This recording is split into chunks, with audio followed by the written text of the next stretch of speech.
क्या है first chapter? Some basics concepts of chemistry. ठीक है, अब अगर हम लोग केमिस्ट्री बोलेंगे तो केमिस्ट्री हमें क्या क्या दे रही है? What do you understand by chemistry? Branch of science, right. बचपन से हम पढ़ते आ रहे हैं साइंस में जब हमने बचपन में पढ़ा तो हम लोगों को क्लासिफाई उसको नहीं किया था।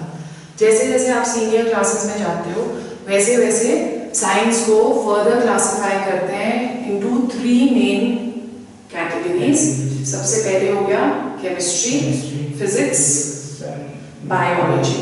ठीक है, उसके अलावा भी रिसेंटली जियोलॉजी भी एक और सब्जेक्ट है जो कि साइंसेस में इंक्लूड कर दिया गया है, जो कि रॉक्स वगैरह की स्टडी को करता है। ठीक है, हमने यहाँ पे जो ब्रांच पढ़नी है दैट इज केमिस्ट्री।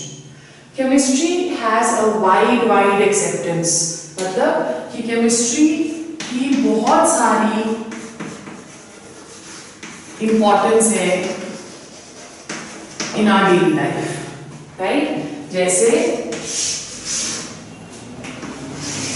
नंबर 1, जितने भी हमारे ड्रग्स हैं, ड्रग्स मीन्स मेडिसिन्स, जितने भी मेडिसिन्स हैं वो सारे के सारे केमिस्ट्री के अंदर आते हैं। मेडिसिन्स में हमारे पास कौन कौन से हो गए? हमारे पास है एंटीपायरेटिक्स जो कि पेन किलर्स होते हैं, एनर्जेसिक्स जो फीवर को कम करते हैं हमारी बॉडी के अंदर, ठीक है, एंड एक और होते हैं एंटीबायोटिक्स। ये तीनों आपने सुने हुए। एंटीबायोटिक का मतलब क्या हुआ कि जो हमारे अंदर कभी भी वायरल फीवर वगैरह होता है या थ्रोट खराब हो गया या कान में दर्द है या कोई भी इन्फेक्शन बॉडी के अंदर हो जाती है तो उसके लिए डॉक्टर्स हमें प्रिस्क्राइब करते हैं एंटीबायोटिक्स। तो जितने भी मेडिसिन हैं वो सारे के सारे केमिस्ट्री की देन है। केमिस्ट्री ने हमको ये सारे मेडिसिन दिए हुए। ठीक है, उसके बाद सेकेंड इंपॉर्टेंस क्लेंजिंग एजेंट्स मतलब soaps and detergents,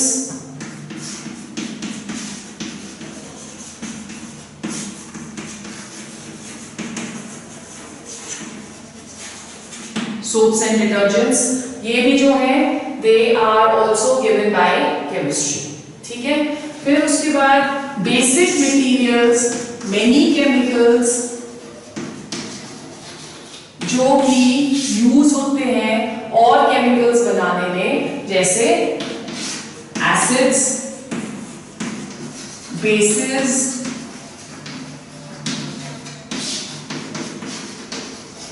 salts. Acids, basis and salts, इनसे हम और केमिकल्स बनाते हैं तो ये भी केमिस्ट्री से ही हमारे को मिलते हैं। केमिस्ट्री पहले हम स्टडी करते थे जस्ट एज वन, सिर्फ केमिस्ट्री, बट अब उसकी सब ब्रांचेस भी हैं। जैसे केमिस्ट्री को बाकी और सब्जेक्ट्स के साथ लिंक किया जाता है। आपने सुना होगा बायोकेमिस्ट्री, जिसमें मेडिसिन की स्टडी हम करते हैं, हमारी बॉडी के अंदर बायोलॉजी, जो लिविंग थिंग्स की जो जितनी भी स्टडी हो बायोलॉजी के अंदर करते हैं ना, तो उसमें क्या केमिकल चेंजेस लिविंग थिंग्स के अंदर या बॉडी के अंदर हो रहे हैं वो सारे हम बायोकेमिस्ट्री के अंदर करते हैं। ठीक है, फिर उसके बाद केमिस्ट्री को फिजिक्स के साथ भी लिंक किया जाता है, और जैसे हमने बोला कि जियोलॉजी हम कर रहे हैं तो उसमें भी हम केमिस्ट्री को लिंक कर रहे हैं विद रॉक्स की स्टडीज। सो केमिस्ट्री की बहुत ही वाइड इंपॉर्टेंस है। In fact this is one of the major subjects जो कि हम लोग साइंस में स्टडी करते हैं। इसके आगे बहुत ज्यादा एवेन्यूज है। अगर आप हायर स्टडीज करते हो तो उसमें अगर आप केमिस्ट्री लेते हो तो आप काफी उसका स्कोप रहता है। ठीक है, now today we will go on to the introduction of chemistry, कि केमिस्ट्री है क्या चीज। ये तो हमने पढ़ लिया कि ये इसकी इंपॉर्टेंस है। तो लेट्स अंडरस्टैंड केमिस्ट्री क्या है। लेट्स अंडरस्टैंड केमिस्ट्री क्या है। तो जब हम डिफाइन करते हैं केमिस्ट्री को, हम डिफाइन कर रहे हैं as the branch of science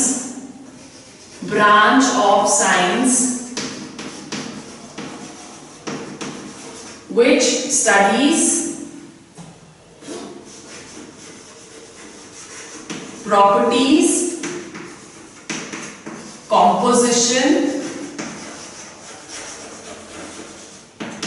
and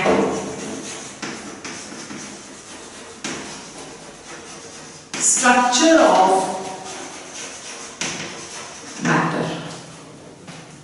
ठीक है, so which studies properties, composition and structure of matter, उसे हम क्या बुला रहे हैं? केमिस्ट्री। और हमें पता है मैटर क्या होता है, जूनियर क्लासेस में पढ़ा है, anything which has weight occupies space। हाँ,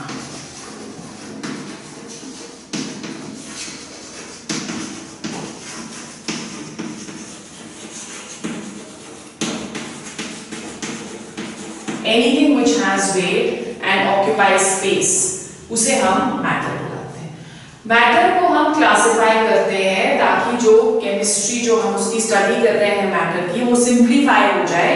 तो उसके लिए हम मैटर को क्लासिफाई करते हैं into two. First classification matter की, it is known as physical classification. और फिजिकल क्लासिफिकेशन में हम इसे क्लासिफाई कर रहे हैं into 3 solids, liquid and gas। Physical classification का मतलब हुआ कि उसकी केमिकल कॉम्पोजिशन में कोई भी फर्क नहीं आ रहा। केमिकल कॉम्पोजिशन जो है कोई भी मैटर, उसमें जब कोई भी फर्क नहीं आता तो उसे हम क्या बुलाते हैं? Physical classification, solids, liquids and gases. ठीक है, सॉलिड्स आपको पता है दे have fixed volume and shape, fixed volume and shape, या इन अदर वर्ड्स हम बोल सकते हैं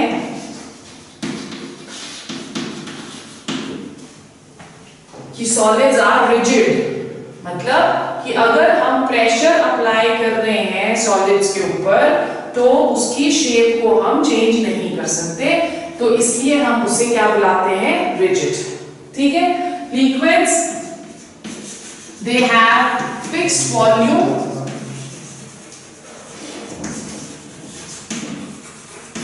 but no fixed shape,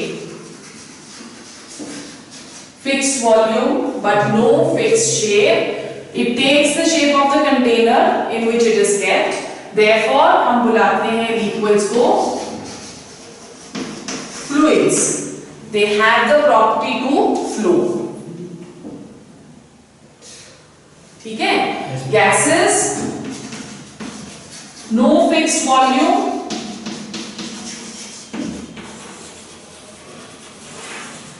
and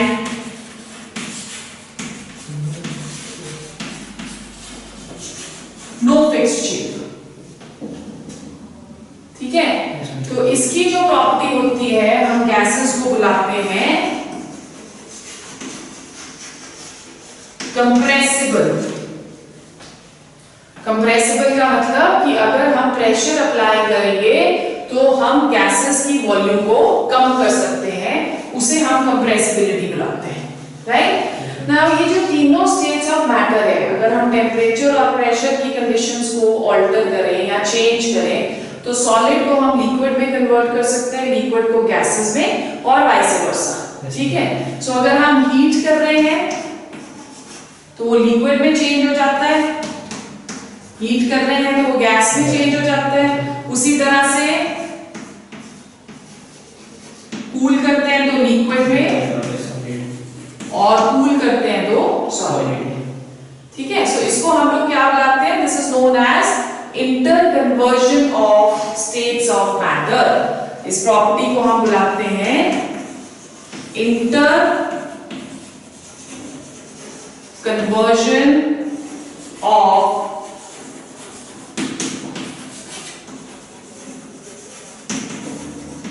interconversion of states of matter, right. So ये हो गई हमारी physical classification. Let's go on to chemical classification.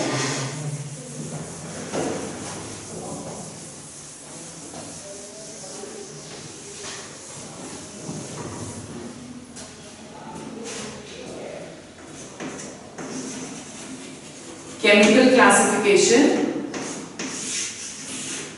Chemical classification based होती है केमिकल कॉम्पोजिशन के ऊपर, किस तरह से उसमें वेरियस एटम्स या मॉलिक्यूल्स कंपोज्ड हैं, उसके बेसिस पे केमिकली हम क्लासिफाई करते हैं into 3। First,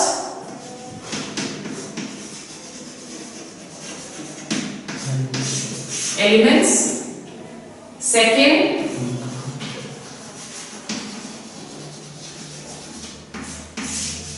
compounds, and third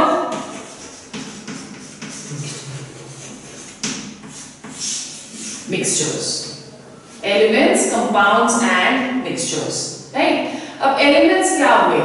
Elements वो हैं जिनके पास same kind of atoms हैं।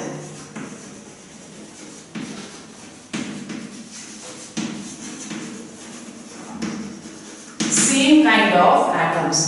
हम बोलते हैं कि इन टोटल 114 एलिमेंट्स या एटम्स प्रेजेंट है, 114 एटम्स प्रेजेंट है।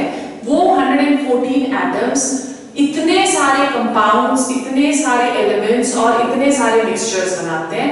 तो जो पूरी हमारी केमिस्ट्री की स्टडी है वो रोटेट कर रही है उन 114 एलिमेंट्स के ऊपर।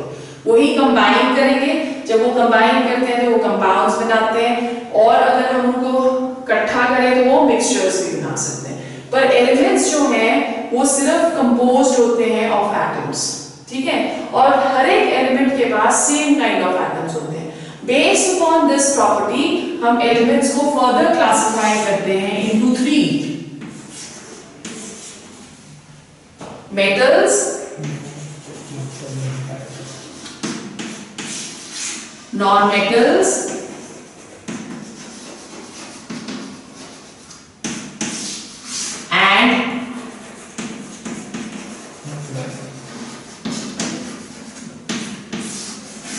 मेटलॉइड्स, ठीक है। मेटल्स पता है हमें क्या है? All those which have the property to shine, lustrous, ductile, मतलब they can be drawn into wires, malleable, मतलब they can be drawn into sheets, ठीक है, and they are good conductors of electricity. सो वो सारे के सारे मेटल्स हैं। Examples अगर हम लें, सोडियम, ठीक है, मैग्नीशियम, कैल्शियम और copper, aluminium, iron, so we have many, zinc, ये सारे मेटल्स हैं। और उसमें कुछ मेटल्स जिनकी रिएक्टिविटी बहुत ही कम है, जैसे सिल्वर, गोल्ड एंड प्लैटिनम। ये जो 3 मेटल्स हैं जिनकी रिएक्टिविटी बहुत कम है, इनको हम बुलाते हैं नोबल मेटल्स, ठीक है, इनको हम क्या बुला रहे हैं? Noble metals. क्यों? क्योंकि इनकी रिएक्टिविटी बहुत ही कम है, इसलिए ये वाले जो मेटल्स होते हैं ये बहुत एक्सपेंसिव होते हैं, राइट। नॉन मेटल्स बिल्कुल ऑपोजिट मेटल्स के, ना लस्ट्रस हैं, बैड कंडक्टर्स हैं, non ductile, non malleable. So non metals जो है जनरली एग्जिस्ट करते हैं in form of gases and liquids, right. जैसे for example hydrogen, nitrogen, fluorine, chlorine. तो ये जितने भी गैसेस हैं ये सारे क्या हैं? Non metals. मेटलॉइड्स कौन से हुए? मेटलॉइड्स वो है जिसमें मेटल्स और नॉन मेटल्स दोनों की प्रॉपर्टीज प्रेजेंट रहती है। एग्जाम्पल आर्सेनिक, एंटीमनी, बिस्मथ, ये मेटलॉइड्स हैं। Arsenic, antimony and bismuth, right. अब सेकेंड आ गए कंपाउंड्स। कंपाउंड्स क्या है? कंपाउंड्स एलिमेंट्स की कॉम्बिनेशन से बनते हैं। So compounds are formed by combination of elements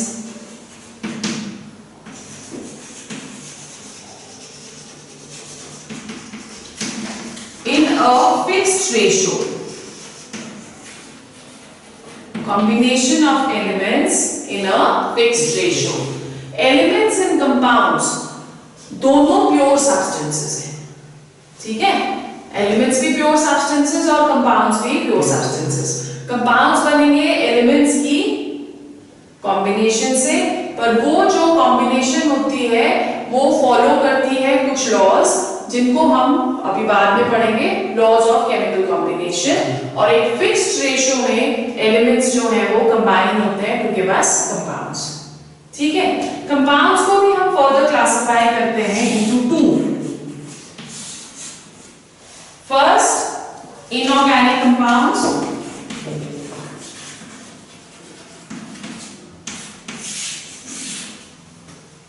and second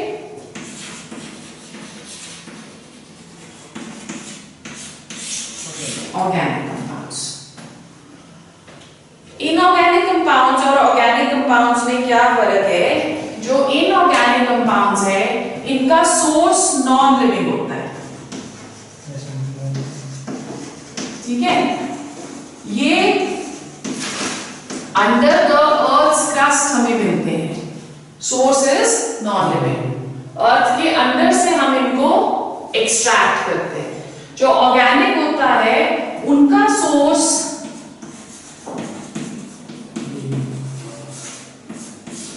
living, ये हमें प्लांट्स और एनिमल से मिलते हैं।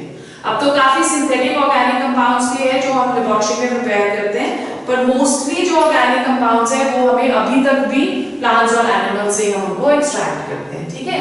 अब इनऑर्गेनिक सॉल्ट्स या इनऑर्गेनिक कंपाउंड्स बहुत सारे, तो कुछ इनऑर्गेनिक कंपाउंड्स के कॉमन नेम्स में इस तरह लिख रही हूं, वो आपको याद होने चाहिए, ठीक है? जैसे हम लोग फर्स्ट इनऑर्गेनिक कंपाउंड करते हैं रॉक सॉल्ट। रॉक सॉल्ट का फॉर्मूला है NaCl। इसको कॉमन सॉल्ट भी बुलाते हैं और इसको हम रॉक सॉल्ट भी बुलाते हैं। ये नमक है जो कि हम खाते हैं, ठीक है? सेकेंड एग्जाम्पल या सेकेंड सोडियम का है, that is known as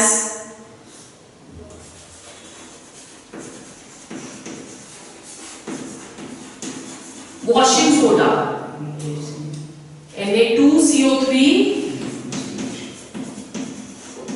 dot 10H2। यहाँ पे जो ये डॉट हम ले रहे हैं ये वाटर ऑफ क्रिस्टलाइजेशन इसमें प्रेजेंट रहता है, ठीक है? Third baking soda. Baking soda has the formula NaHCO3, sodium bicarbonate इसका केमिकल नेम है, सोडियम बाइकार्बोनेट। फोर्थ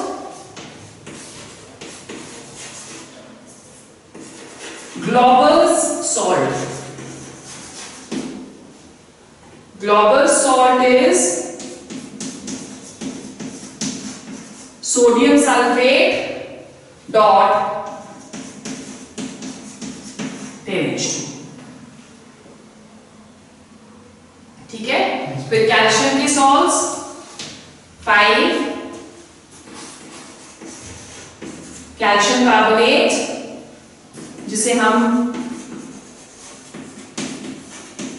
लाइमस्टोन बुलाते हैं और इसको हम मार्बल भी बुलाते हैं, ठीक है? Then 6 calcium oxide,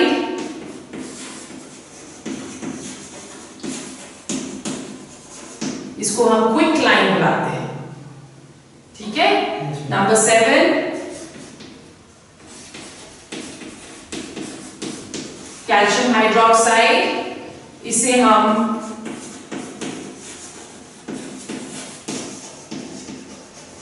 slate lime बुलाते हैं, राइट। सो कल के लिए ये 7 आपने याद करके आए, फिर हम नेक्स्ट कुछ एग्जांपल्स कल भी करेंगे, ठीक है। फिर ऑर्गेनिक आ गया। ऑर्गेनिक में हम क्या बोल रहे हैं कि लिविंग है सोर्स। सो ऑर्गेनिक में जो सबसे simplest kind of organic compounds होते हैं उन्हें हम बुलाते हैं हाइड्रोकार्बन्स।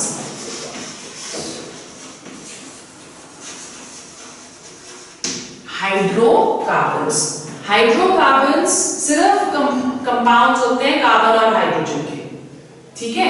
और जितने भी फ्यूल्स हैं जैसे केरोसिन हो गया, डीजल हो गया, पेट्रोलियम हो गया, एलपीजी हो गया, जो हम घर में गैस यूज करते हैं, वो सारे के सारे एग्जांपल्स हैं हाइड्रोकार्बन्स के। ये under the earth crust fossil plants और एनिमल से मिलते हैं। फॉसिल मतलब जो बहुत साल पहले दब गए थे, सड़ने लग गए, तो उनमें से हम लोग इनको हाइड्रोकार्बन्स को एक्सट्रैक्ट करते हैं, ठीक है।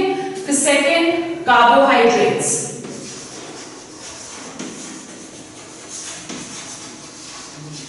कार्बोहाइड्रेट्स में कार्बन और हाइड्रोजन के अलावा ऑक्सीजन भी प्रेजेंट है, राइट। और ये शुगर्स, जो शुगर्स हम खाते हैं या जो शुगर्स हम नहीं खाते, जैसे सेलुलोज हो गया जिससे पेपर बनता है, और जो शुगर हम खाते हैं ग्लूकोज हो गया, सुक्रोज हो गया, वो सारे कार्बोहाइड्रेट्स के अंदर आते हैं।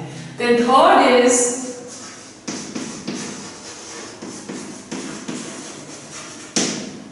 Proteins, building materials of our body, वो भी ऑर्गेनिक कंपाउंड्स हैं। And lastly fats.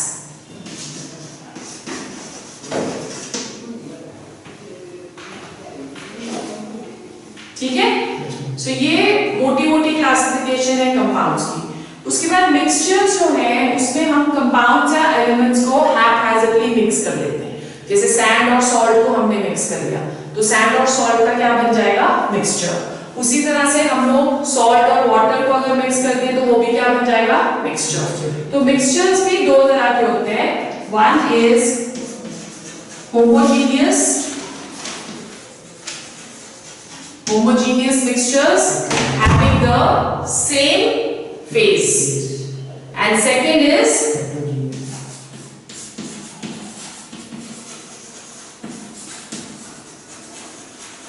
heterogeneous mixtures having different phases. So homogeneous mixtures के अंदर सारे solutions आते हैं, जैसे sugar solution हो गया, salt solution हो गया, वो सब homogeneous के अंदर आते हैं। और heterogeneous में जैसे सैंड प्लस वाटर हो गया, उसमें आपको दोनों फेजेस अलग अलग नजर आ रही हैं, तो सैंड और वाटर जो है वो किसके अंदर आया, हेटेरोजेनियस के अंदर, ठीक है। सो ये पूरी क्लासिफिकेशन है किसकी, केमिस्ट्री की, physical classification and chemical classification. अब हम इसे थोड़ा सा और डिटेल में पढ़ते हैं।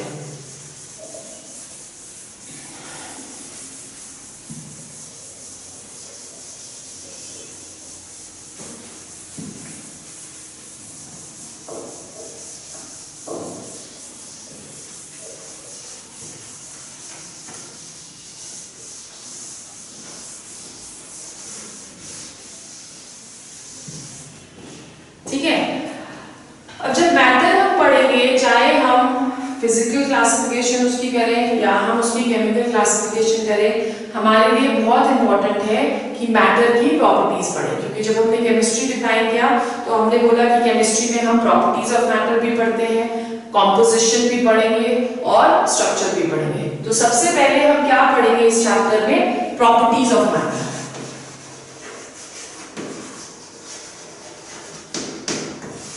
प्रॉपर्टीज ऑफ मैटर, दो तरह की प्रॉपर्टीज पढ़नी है हमने।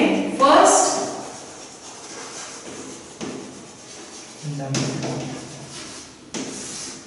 Fundamental properties. फंडामेंटल प्रॉपर्टीज क्या होती है, ये वो प्रॉपर्टीज हैं जो कि हर एक मैटर की अपनी प्रॉपर्टी है, उसकी एक इंडिविजुअल प्रॉपर्टी है, उसको हम किसी और से डिराइव नहीं करते हैं, ठीक है। सो मैटर की जो अपनी इंडिपेंडेंट प्रॉपर्टीज हैं उन्हें हम फंडामेंटल प्रॉपर्टीज बुलाते हैं। 7 फंडामेंटल प्रॉपर्टीज हैं। फर्स्ट मास, सेकेंड डिस्टेंस या length, third temperature, fourth time, fifth current, sixth luminous intensity,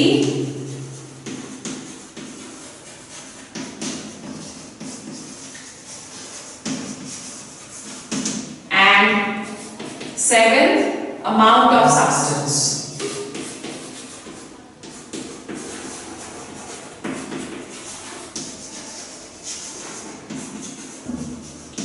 Amount of substance.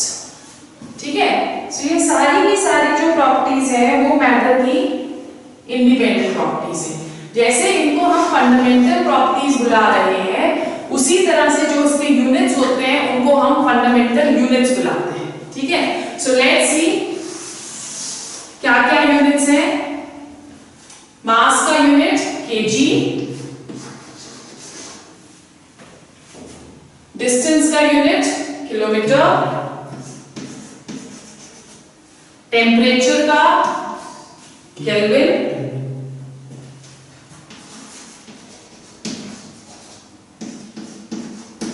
Denoted by के, टाइम का second denoted by S, current का ampere,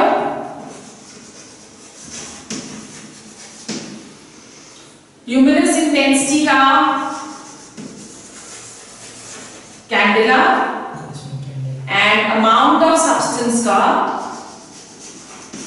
mole.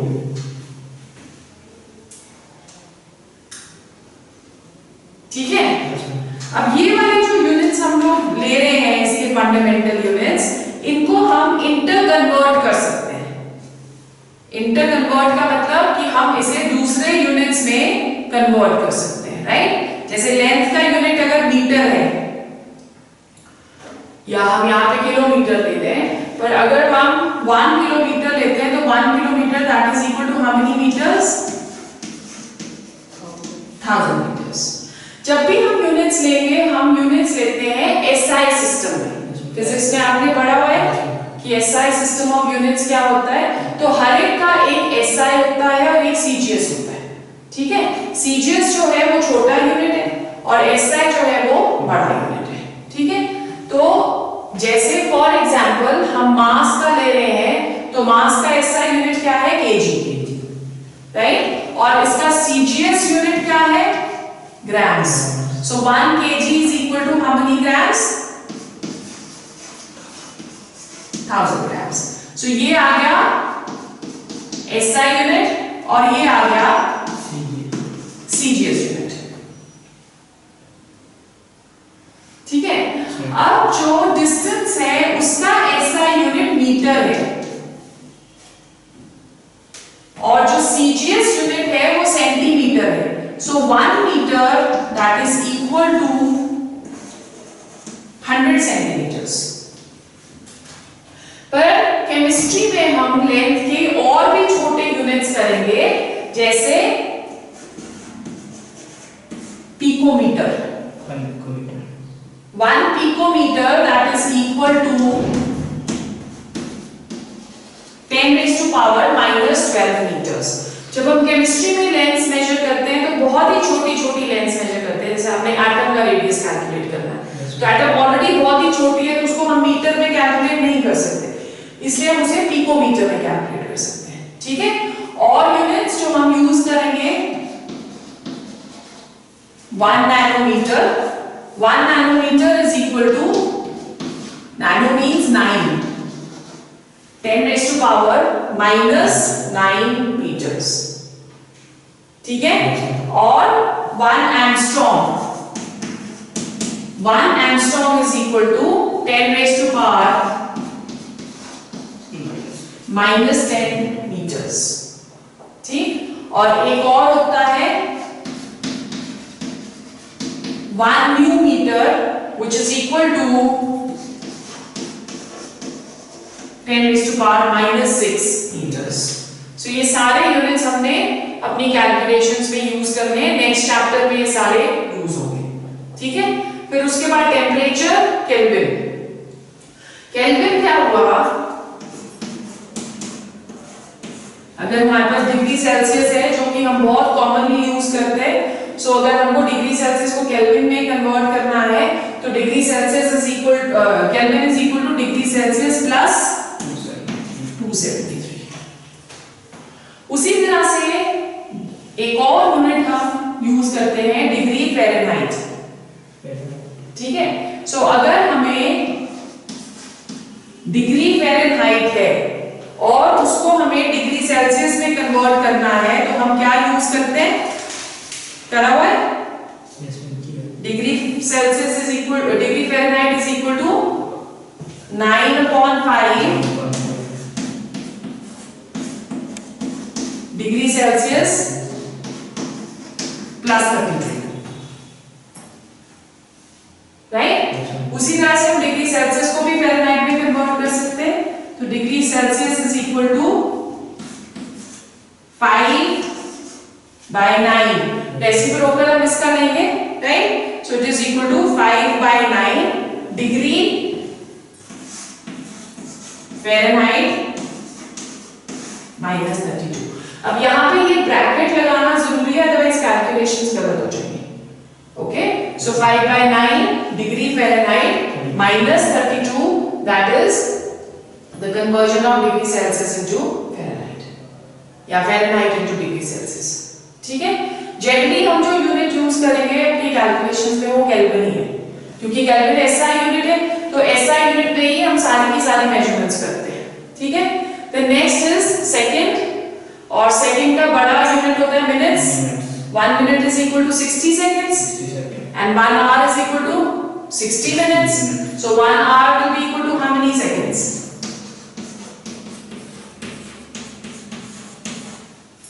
16 to 60. 16 to 60 seconds, right? बाकी ampere की conversion नहीं है, candela की conversion नहीं है। अब मोल जो है अमाउंट ऑफ सब्सटेंस हमें बताता है। जैसे फॉर एग्जांपल हम लोग करते हैं कि हम कुछ खरीदने गए, एग्स खरीदने गए मार्केट में, तो एग्स हम कैसे बोलते हैं कि 1 डजन दे दो, तो 1 डजन का मतलब क्या होता है 12 एग्स, ठीक है। तो पूछेगा नहीं आपको, जब आप बोलोगे कि 1 डजन एग्स दे दो तो आपको 12 एग्स दे देगा, राइट। उसी तरह से जो मोल होता है, मोल में भी एक specific amount of substance present रहता है, और वो कितना है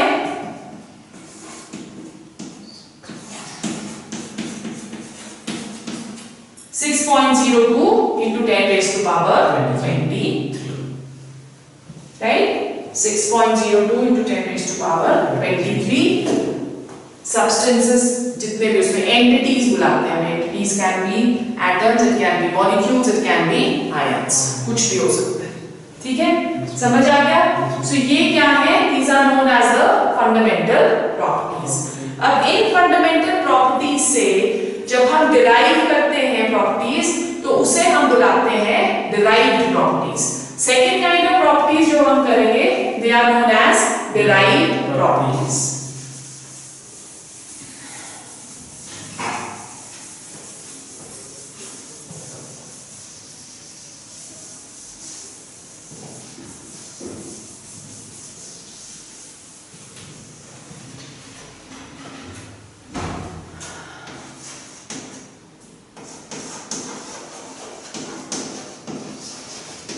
डिराइव्ड प्रॉपर्टीज, डिराइव्ड प्रॉपर्टीज को हम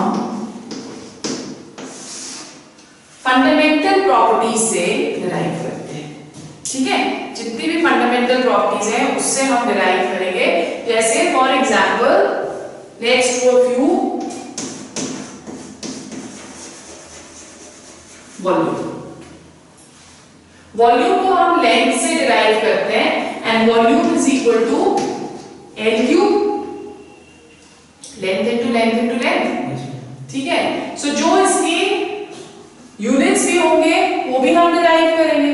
जैसे हम बोल रहे हैं कि मीटर है यूनिट लेंथ का, तो वॉल्यूम का यूनिट क्या हो गया मीटर क्यूब, एसआई यूनिट, और सीजीएस यूनिट क्या क्या हो जाएगा? Centimetre cube. ठीक है। Second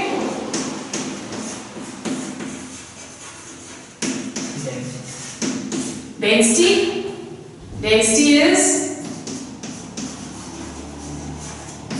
mass upon volume. ठीक है। सो मास का यूनिट होता है केजी और वॉल्यूम का यूनिट हो गया मीटर क्यूब। सो इसका यूनिट क्या आ जाएगा?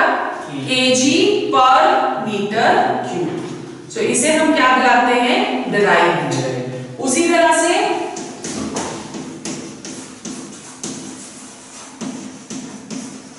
Velocity,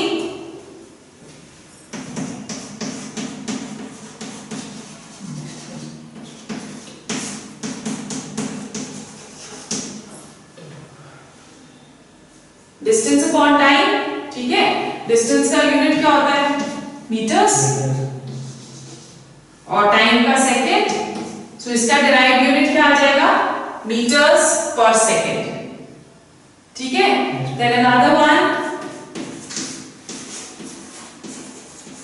force. Force is equal to mass into acceleration.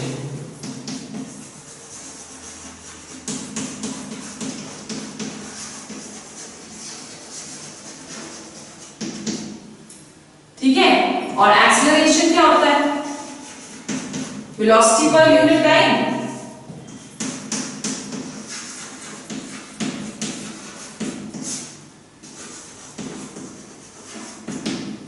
Right. मास का क्या होगा? केजी। वेलोसिटी का यूनिट हमने यहां पे निकाला है मीटर्स पर सेकेंड और टाइम का भी पर सेकेंड। तो ये क्या आ जाएगा? Metres per second square. ठीक है। सो केजी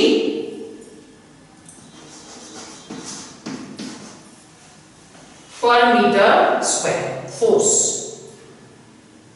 ठीक है। और इसको हम एक और नाम देते हैं क्या? This is also known as newton. सिर्फ newton. 1 newton is equal to kg metres per second square. Right. तो ये सारे के सारे क्या हो गए? डिराइव्ड यूनिट्स, जो हम किससे डिराइव कर रहे हैं? फंडामेंटल यूनिट से। ठीक है। सो ये आपकी कंप्लीट इंट्रोडक्शन है। The second topic which we are going to do is measurement and significant figures.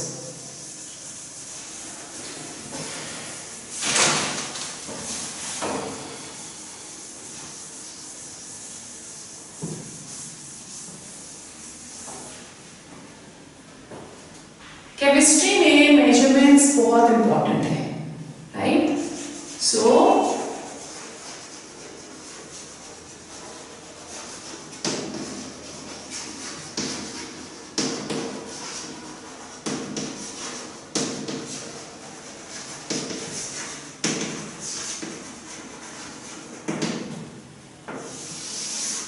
Measurements and significant figures. क्या होते हैं मेजरमेंट्स? किसी भी चीज को मेजर करना। राइट। जैसे साइंटिस्ट जो है वो बहुत सारे एक्सपेरिमेंट्स करते हैं, उन सारे एक्सपेरिमेंट्स में मेजरमेंट्स होती है। आप वॉल्यूम फाइंड कर रहे हो तो वॉल्यूम को भी मेजर कर रहे हो, मास कर रहे हो तो मास को भी आप मेजर कर रहे हो। तो जब भी हम मेजर करते हैं तो आपने देखा होगा कि हम बहुत ज्यादा अप्रोक्सीमेशंस मारते हैं। जैसे हम बोल रहे हैं कि यहां से मॉल का डिस्टेंस 3.2 किलोमीटर है, तो कोई भी नहीं बोलता है कि भी मॉल का डिस्टेंस 3.2 है। हम बोलते हैं यहाँ से मॉल अप्रोक्सीमेटली 3 किलोमीटर है। अब वो 3 किलोमीटर 3.2 भी हो सकता है, 3.3 भी हो सकता है, या 3.5 भी हो सकता है, कुछ भी हो सकता है। तो इसलिए हम लोग मेजरमेंट करने से पहले हम दो तरह की मेजरमेंट्स करते हैं। One which is known as accuracy. Accuracy क्या होती है? Accuracy that is equal to, लिख लो, it is the measure of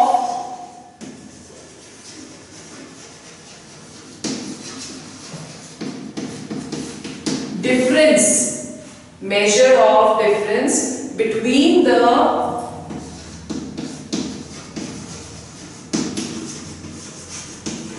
experimental, क्योंकि केमिस्ट्री में हम सब कुछ एक्सपेरिमेंटली डिराइव करते हैं, एक्सपेरिमेंटल वैल्यू और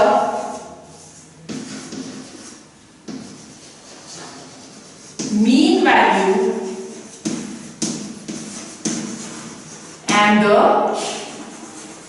ट्रू वैल्यू। तो ट्रू वैल्यू और एक्सपेरिमेंटल वैल्यू के बीच में जो डिफरेंस होता है उसे हम एक्यूरेसी बुलाते हैं। ठीक है, जैसे हमने कोई एक्सपेरिमेंट किया, एक सैंपल लिया है और उसमें हमने बोला हमारे पास 20.30% क्लोरीन प्रेजेंट है। एक कोई भी सैंपल लिया, उसमें 20.30% क्लोरीन प्रेजेंट है। एक्सपेरिमेंटल वैल्यू जब हमने देखी तो एक्सपेरिमेंटली ये जो वैल्यू आई वो 20.30 के बजाय 20.60 आई। ठीक है, सो अब एक्यूरेसी हम कैसे फाइंड करेंगे? डिफरेंस बिटवीन एक्सपेरिमेंटल वैल्यू, तो एक्सपेरिमेंटल वैल्यू हमारी ये है, and the true value, true value हमारी ये है। तो एक्यूरेसी क्या आ जाएगी? 20.60 minus 20.30, which will be equal to 0.30%। ठीक है, सो हम क्या बोल रहे हैं कि जो एक्यूरेसी है दैट इज 0.30%। हम बोल रहे हैं कि ये जो एक्सपेरिमेंट था ये हमने फर्स्ट मेथड से किया, ए मेथड से। तो क्योंकि रीडिंग में फर्क आ रहा था तो हमने एक और मेथड से एक्सपेरिमेंट किया, बी मेथड। तो जब बी मेथड से एक्सपेरिमेंट किया वैल्यू आई 20.46%। तो अब ट्रू वैल्यू और एक्सपेरिमेंटल वैल्यू के बीच में क्या फर्क आएगा? एक्यूरेसी कितनी आती है? 20.46 माइनस 20.30, तो कितनी आ गई? 0.16%।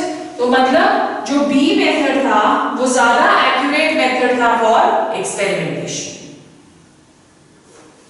ठीक है, सो एक्यूरेसी बेसिकली हमें क्या दे रही है? ये हमें करेक्टनेस कि कितनी करेक्ट हमारी रीडिंग आ रही है, करेक्टनेस ऑफ मेजरमेंट।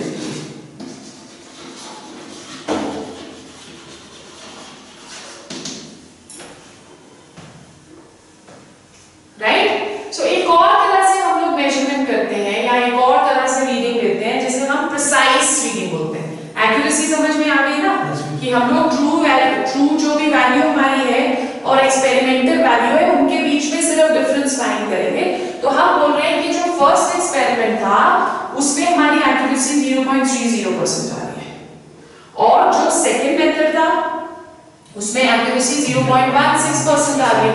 तो सेकंड मेथड जो है वो बेटर मेथड है फॉर एक्सपेरिमेंटेशन। ठीक है, अब प्रिसिशन थोड़ा सा इससे अलग होता है। सो लेट्स अंडरस्टैंड प्रिसिशन क्या है।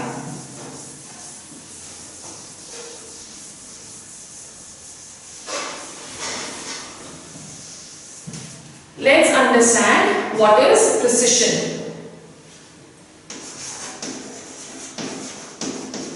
पहले डिफाइन करते हैं इसको, प्रिसिशन को। It is defined age difference between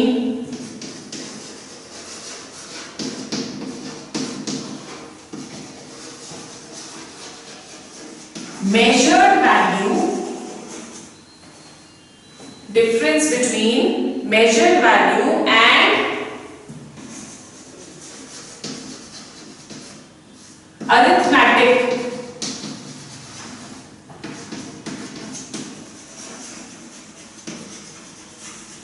arithmetic mean value of series अब इसमें हमने बड़े सारे मेजरमेंट्स, बड़े सारे रीडिंग्स लेने हैं, राइट? सीरीज ऑफ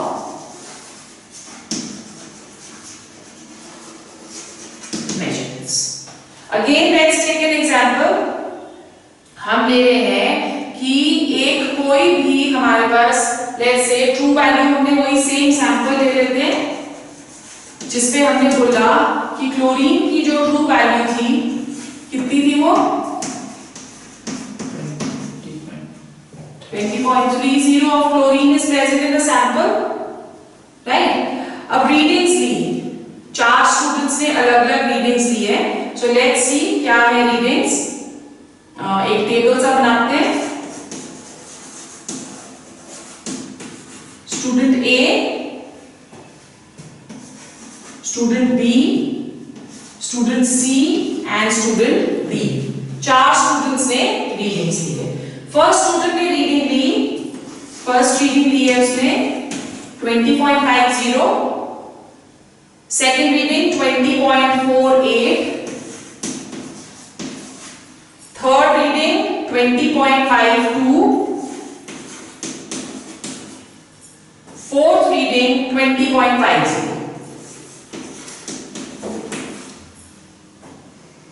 ठीक है, उसी तरह से बी ने ली है first reading 20.75, second reading 20.65, third reading 40 and 20.28, फिर थर्ड ने ली 20.20, first reading, second reading 20.25,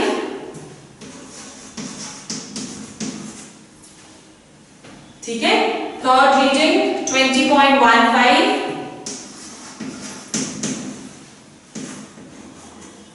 and fourth reading 20.20, और डी वाले ने दिया 20.20,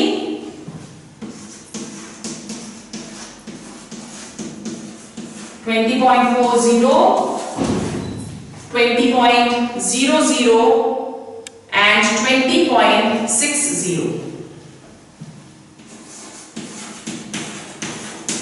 ठीक है, अब हमने जब प्रिसिशन लेना है तो हमने मीन वैल्यू निकालनी है। मीन वैल्यू हम हर एक रीडिंग की कैसे निकालेंगे? इन चारों को ऐड करके 4 से डिवाइड करेंगे। सो मीन वैल्यू देखते हैं हमारी क्या क्या आ रही है।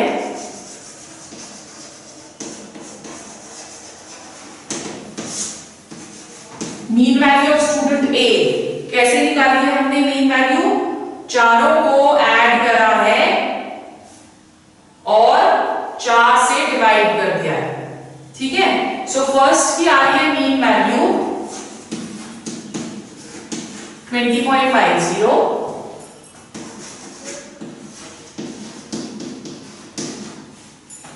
(20.52), 20.20 and 20.30।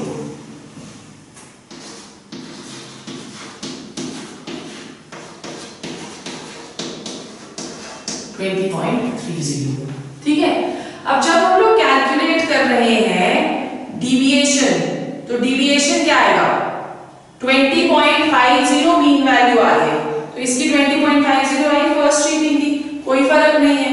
सेकंड रीडिंग की 20.48 आ रही है, तो 20.48 और 20.50 में कितना फर्क हो गया? 0.02।